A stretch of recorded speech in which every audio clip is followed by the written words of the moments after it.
you think that you know your audience. And I always thought that because we're from Toronto, I always thought our audience was, Toronto, the greater Toronto area. I never thought that outside of Toronto people knew or cared because we were a Toronto station. And one time, Taddy and I had a gig to do up in Ottawa, which I love Ottawa, but I had no idea that people in Ottawa watched Sportsline. I thought they would watch the local Ottawa station, the CTV affiliate up there, or CBC. CJOH, yeah. CJOH, right. And so I just didn't think about it. I thought they wanted to know what was going on with the Ottawa Rough Riders, and there was no Ottawa Senators in those days. And so when Taddy and I got up there, we went out for dinner one night, and then we went to have a couple of beers and watched the Leafs and Habs at a local bar. When we walked into the bar, everybody stopped. Like it was like in a movie, like boom, the music, everything stopped. And everyone turned and looked at us like we were a couple of gunslingers that are coming through the saloon doors. And for a split second there, we both looked at each other, and I realized they know us. They watch us. And people were coming towards us. Hi, what are you guys doing here? Can we buy you a beer? And I just remember going, you guys watch the show?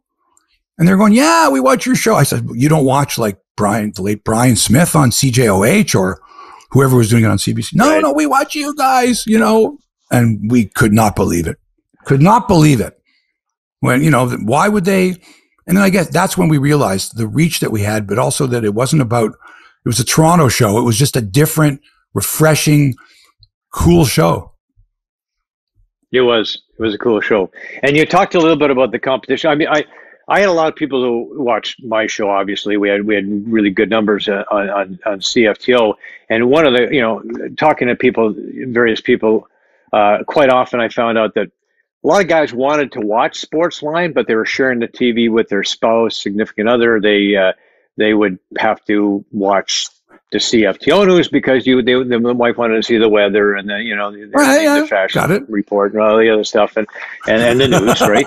And so I was part of the whole package. So I would get people saying things like, "Joe, I go to bed with you every night," and it was one of the kind of a funny thing. But one of the cool things for me is you talked about recognition.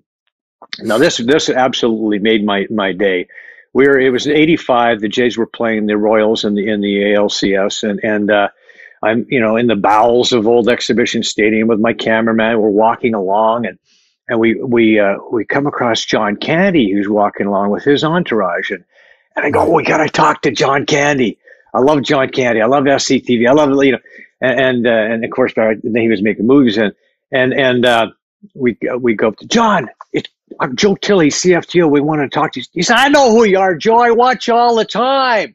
And it's like, can you believe it? John Candy's telling me he watches me all the time. And it's just like, wow. We have no idea who might be watching. And then you see Mike Myers doing skits about Glenn Cochran, and stuff like that. Oh, my it's God. Like, yeah. It's Look, like Joe, you realize that we were there, right?